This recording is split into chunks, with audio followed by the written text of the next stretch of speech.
안녕하세요. 저는 아이들을 가르치는 선생님인 30대 남자입니다. 저희 어머니는 아구찜을 파시는 장사를 하세요. 어머니는 평생 동안 이 일을 하셨습니다. 원래 저희 집은 엄청나게 가난했다고 해요. 그런데 저를 시작으로 여동생과 남동생을 각각 한 명씩 낳으셨습니다. 그러던 어느 날 제가 아주 어린 나이였을 때 아버지가 공사 현장에서 일을 하시다가 불의의 사고로 인해 일찍 돌아가시게 되었습니다. 당시 저희 집은 어머니는 전업주부셨고 아버지의 외벌이로 생계를 이어가고 있었는데 아버지가 갑작스레 돌아가시게 되자 어머니는 당장 아이 셋을 혼자서 키워야 하는 현실에 눈앞이 막막하셨다고 합니다. 그래서 받게 된 아버지의 사망보험금과 사고 보상금을 합쳐서 음식점을 하나 차린 것이 지금 아구찜 가게예요. 저희 어머니는 음식을 정말 잘하십니다. 동네에서 소문이 자자할 정도로 손맛이 아주 좋고 요리 솜씨가 아주 일품이죠. 어머니는 그 당시 저희 삼남매를 위해 돈을 벌 수 있는 방법은 어머니 음식 솜씨를 살려 음식점을 차리는 것뿐이라고 생각하셨다고 합니다. 역시나 어머니가 예상을 하셨던 대로 아구찜 장사는 성공적이셨어요. 어머니가 시행착오를 겪으시며 직접 개발하신 비법 소스 덕분에 동네 맛집으로 입소문이 나게 되었고 가게엔 손님이 끊기는 날이 없었죠. TV의 맛집으로 소개가 될 정도로 인기 많은 가게가 되어갔습니다. 어머니가 그렇게 고생하셔서 버신 돈으로 저희 삼남매는 번듯하게 잘 자랄 수 있었어요. 그래서 그런지 어머니는 가게에 대한 애착이 남다르십니다. 아무래도 막막했던 현실을 이기게 해준 가게라 그런 것 같아요. 저희 남매들도 학생이었을 때부터 가게 일을 자발적으로 돕기 시작했고 힘들게 일을 하시는 어머니를 보고 자랐기 때문인지 저희 셋 다 큰 사춘기 없이 우수한 성적으로 학교를 졸업할 수 있었습니다. 저는 교단에 설 수 있게 되었고 남동생과 여동생은 각각 경찰과 의사가 되었죠. 저희가 이렇게 사회적으로 성공할 수 있었던 이유는 어머니의 고생과 뒷바라지 덕분이었고 그걸 너무 잘 알았기 때문에 어머니를 호강시켜드리고 싶다는 마음이 원동력이 되었기 때문입니다. 저희 삼남매는 어머니를 존경하고 있어요. 그 당시 어려운 시절임에도 불구하고 저희를 포기하지 않고 훌륭히 길러내셨다는 점과 여자 혼자의 몸으로 사업적으로 성공까지 하셨으니까요. 그래서 그런지 저희는 호강시켜드리고 싶은데 어머니는 아직 저희의 도움이 필요하지 않아 보이십니다. 어머니는 이제는 조금 쉬엄쉬엄 하셔도 된다며 저희들이 말려도 완강하세요. 여전히 이틀에 한 번씩 밤늦게까지 비법 소스를 만들고 계십니다. 그 비법 소스 레시피는 저희 삼남매 아무도 모릅니다. 저희가 밤늦게 혼자 가게에 남아 계신 어머니의 모습이 아른거려 도와드릴 테니 레시피를 알려달라고 말을 해보았지만 어머니는 요지부동이셨고 가게를 물려받을 사람이 아니면 알려주지 않겠다며 입을 열지 않으셨죠. 결국 저희가 밤늦게 돌아오시는 건 걱정이 되니까 데리러 가겠다고 합의하는 것으로 논쟁이 끝맺혔습니다. 특히 장남인 저는 유달리 어머니에게 약해요. 아무래도 어머니의 고생을 제일 많이 보고 자라서 그런지 어머니가 부탁을 해오시면 거절해야 되겠다는 생각조차 들지 않거든요. 그런 어머니가 올해 초에 선자리를 하나 마련해 주셨습니다. 제가 30대이다 보니 슬슬 결혼은 언제 하냐고 독촉하셨던 어머니셔서 의아하진 않았어요. 어머니는 저에게 선자리를 주선하시며 여자는 다른 조건들보다 인성을 가장 중요시 여겨야 된다며 내가 주선한 여자는 사실 너에 비해 조건이 조금 부족하지만 정말 착한 여자라며 잘 해보라고 얘기하셨죠. 어머니가 누굴 그렇게 칭찬하는 걸 자주 보지 못해 누구길래 이러나 싶었습니다.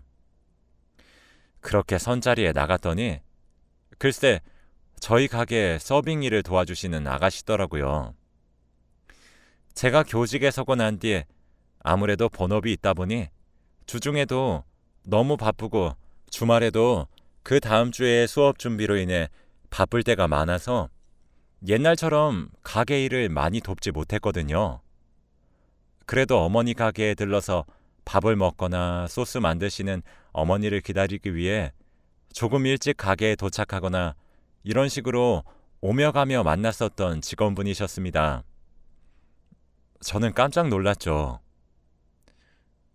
이게 어떻게 된 일이에요, 지은 씨?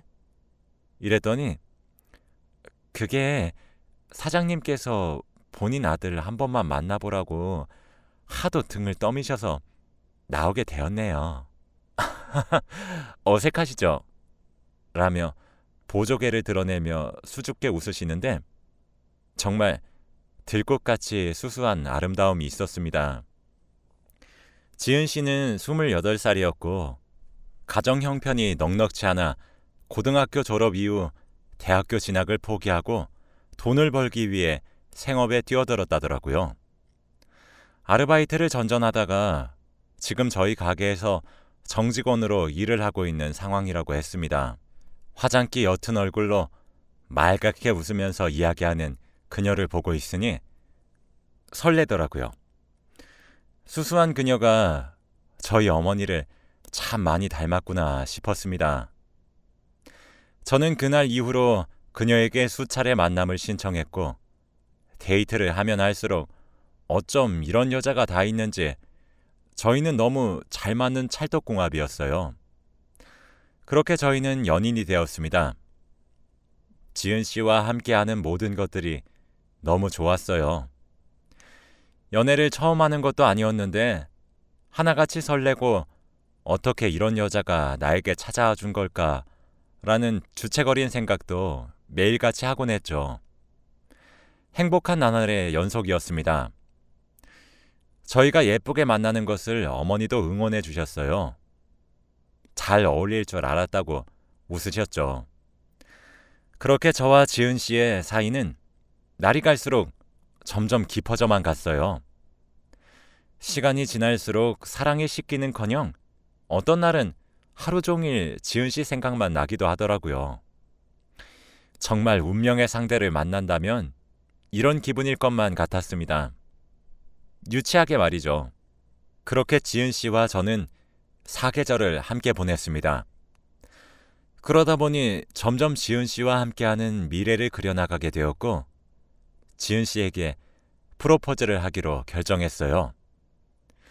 백화점에 가서 프로포즈용 반지를 고른 뒤에 지은 씨 퇴근 시간에 맞춰 몰래 가게 근처에서 지은 씨를 기다리고 있었습니다. 처음엔 촛불 이벤트를 해줄까 생각하다가 어떤 이벤트를 해주면서 깜짝 놀래켜주지? 이러면서 인터넷을 찾아봤더니 여자들은 대놓고 하는 이벤트를 싫어한다고 하더라고요. 그래서 저는 프로포즈 계획을 둘이서 자주 걷던 조용한 산책로를 걷다가 주머니에서 무심하게 반지를 꺼내서 감동을 주면서 결혼해달라고 얘기하기로 정했어요. 엄청나게 로맨틱하게 말이죠. 어떤 말을 꺼낼까 고민을 거듭하면서도 지은 씨는 내 프로포즈를 받고 기뻐서 울까? 아님 기다렸다는 듯이 받아줄까? 따위에 5만 가지 상상을 하면서 지은 씨를 기다렸습니다. 마침 지은 씨가 퇴근했는지 나오더라고요. 깜짝 놀래켜주려고 조용히 다가가려고 하는데 가게에서 나온 지은 씨는 누군가에게 전화를 걸면서 곧바로 근처에 있는 으슥한 골목길로 들어가더군요.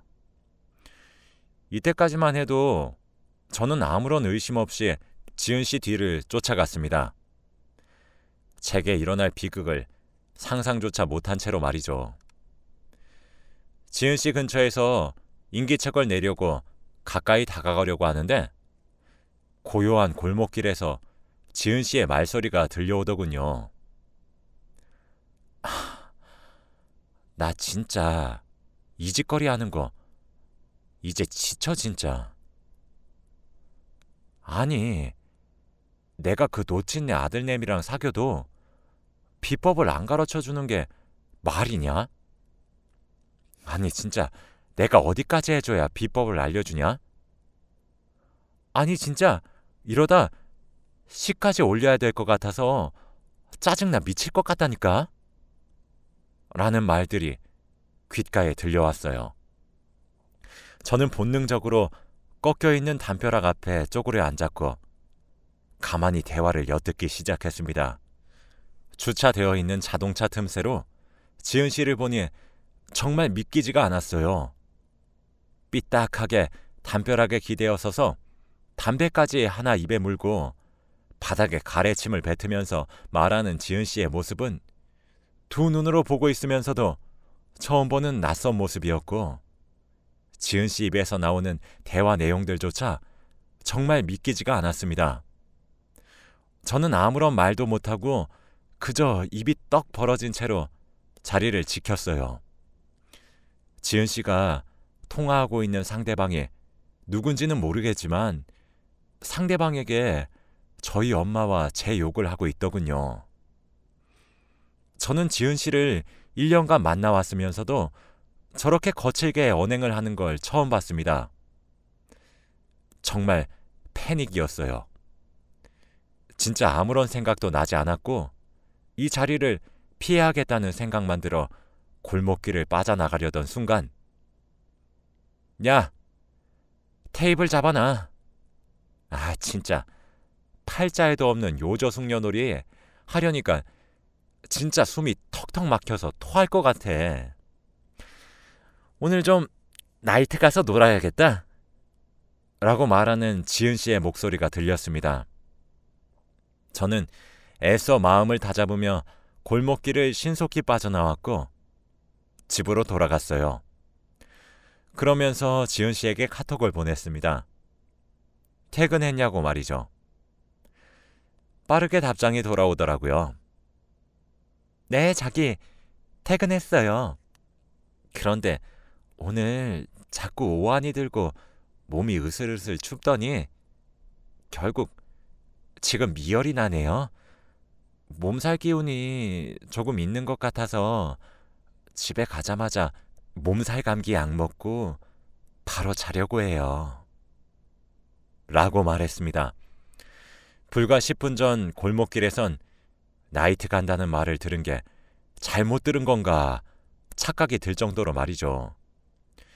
휴대폰에 와 있는 아프다는 메시지와 제가 왼손에 들고 있던 프로포즈용 반지 그리고 머릿속에서 울리는 골목길에서의 지은 씨 목소리가 합쳐져서 머리가 어지럽더군요.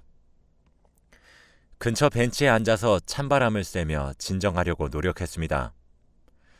머리가 차가워지고 생각이 정리되면 될수록 배신감에 손이 덜덜 떨리더군요. 지금 당장이라도 그녀의 어깨를 붙잡고 흔들며 진실을 토해내라 매섭게 다그치고 싶었지만 제가 들은 이야기는 빙산의 일각일 것 같더라고요. 일단 지금 치를 떠는 감정을 가진 채로 그녀의 얼굴을 도저히 바라볼 수 없을 것만 같아 잠시 거리를 둬야겠다는 생각이 들었습니다. 그렇게 그녀가 나이트를 간 날을 기점으로 약 2주간 연락이 뜸했죠. 그녀가 만나자는 연락에도 이리저리 핑계를 대며 피하기 바빴습니다. 그런데 언제까지 만남을 피할 수가 없더라고요.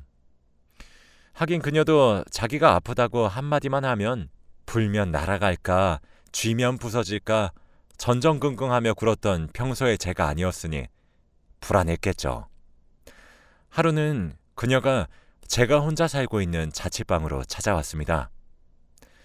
초인종을 띵동 누르는 소리에 나가보니 조신하고 상냥하게 웃으며 요즘 바빠서 밥도 잘 챙겨 먹지 못할 제가 걱정이 되어서 장을 봐왔다고 하더군요. 말갛게 웃고 있는 얼굴을 보니 표정 관리가 참 안 되었어요.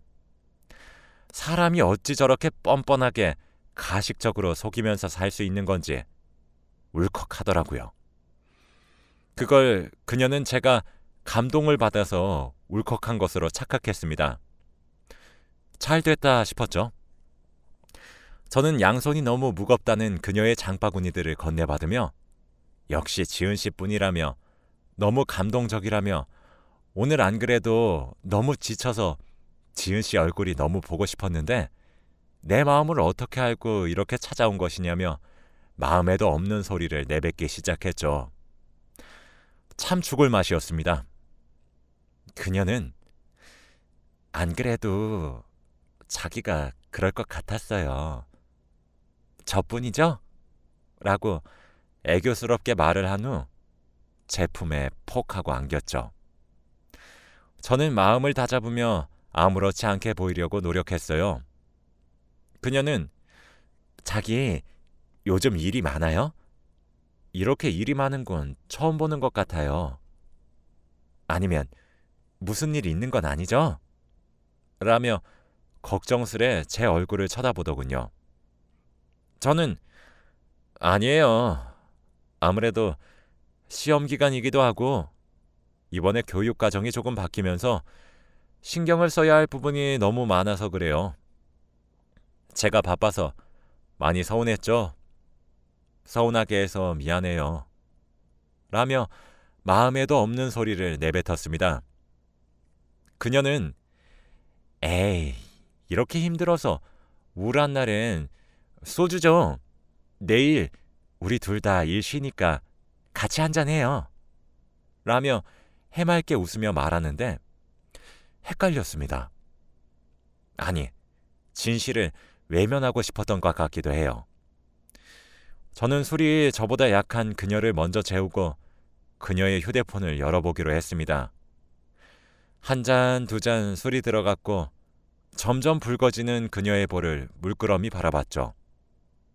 조금 지나니 그녀는 골아떨어졌어요.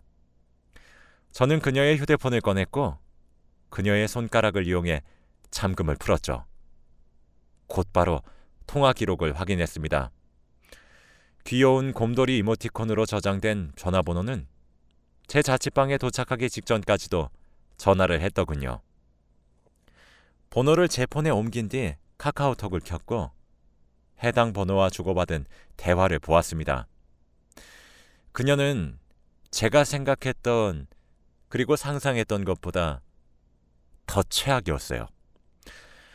그녀는 저희 어머니가 만든 소스 레시피를 알아내는 것이 목적이었고 더 나아가서 가게까지 이어받겠다는 아주 원대한 포부를 가지고 있었거든요. 이 여자는 멍청하게도 제가 그녀 허락 없이 물건에 손을 대지 않아서 그랬던 것인지 저와 만나면서 단 한 번도 대화방을 나가지 않았더라고요. 저는 그래서 처음부터 최근까지 모든 대화를 읽을 수 있었습니다. 그녀가 저를 소개받았던 이유도 사실 어머니의 가게를 노리고 어머니께 접근했더군요.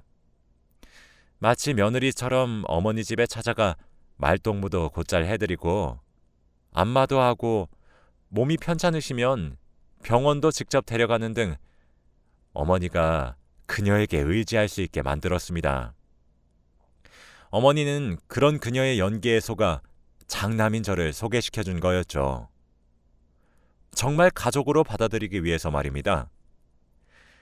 이 이야기를 시작으로 저희 어머니가 레시피를 완고하게 지키는 걸 상스럽게 욕을 했고 저와 만나는 과정을 떠들며 조롱해 왔더군요.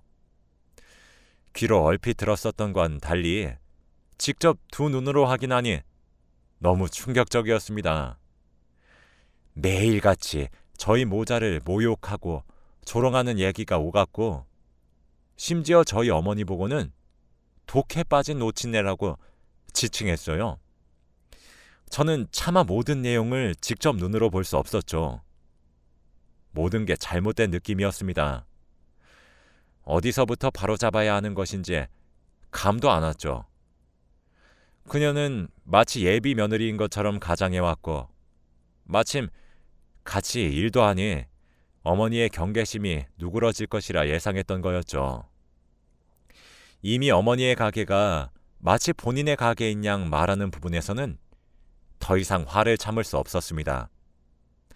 저는 어머니께 직접 보여드리기 위해 그나마 자극적이지 않은 부분들을 골라 휴대폰으로 대화 내용을 찍었고 옆에서 도롱도롱 코를 골며 자고 있는 여자를 깨웠습니다.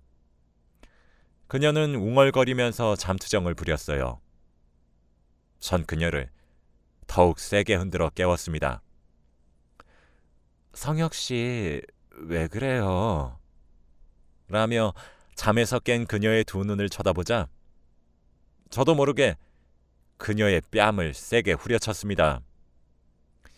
그녀는 다시 침대에 처박혔고 자기에게 벌어진 일이 믿기지 않는 듯 저를 쳐다봤어요. 저는 그녀에게 휴대폰을 집어던지며 당장 설명해 라고 소리쳤죠. 그녀는 켜져 있는 대화방을 보고 점점 사색이 되고 아무런 말도 못했습니다.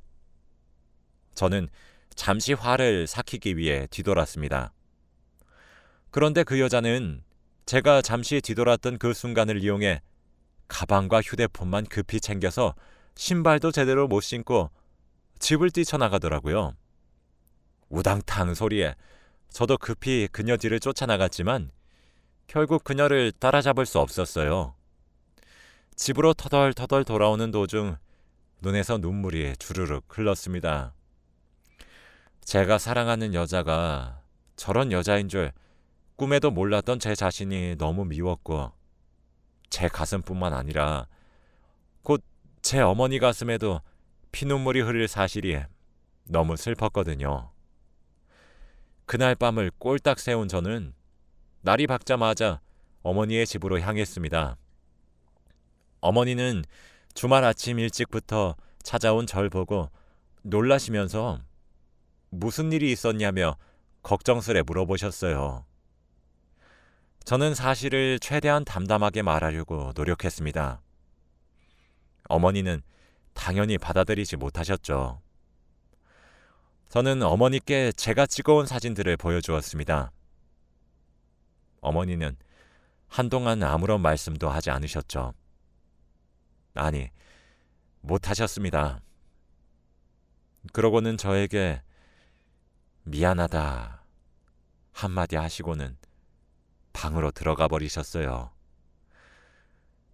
씁쓸해 보이는 어머니의 등을 보고 있으니 차마 위로의 말을 건네지도 못하겠더라고요. 저도 말없이 제 집으로 돌아왔습니다. 이게 벌써 저번 주에 일어난 일이에요. 그녀는 그 이후로 가게에도 저에게도 제 어머니께도 여타 다른 연락 한 통 없이 연기처럼 사라졌습니다. 그 이후로 어머니가 걱정이 된 저는 매일 퇴근하고 일부러 어머니 가게에 들리고 있어요. 어머니는 제게 저녁을 차려주시긴 하지만 별다른 말씀은 따로 없으시네요. 상처받으신 듯한 모습에 가슴이 찢어지는 것 같습니다. 본인 때문에 저에게까지 피해를 줬다고 생각하셔서 죄책감도 느끼시는 것 같아요. 제가 무슨 말을 해도 소용이 없으실 것만 같아 그저 차려주시는 저녁을 맛있게 먹으며 싹싹 비우고 있습니다. 저도 저지만 어머니가 저렇게 힘들어하시는 모습을 보니 가슴이 착잡해지네요. 우울한 나날만 이어지는 것 같습니다. 전 더 이상 여자를 믿을 수 없을 것 같아요. 연애와 결혼에 대한 저만의 목표가 있었는데 못할 것 같거든요. 시간이 약이라는 말이 있듯이 저도 언젠간 괜찮아질 것이라고 막연히 믿고 있습니다.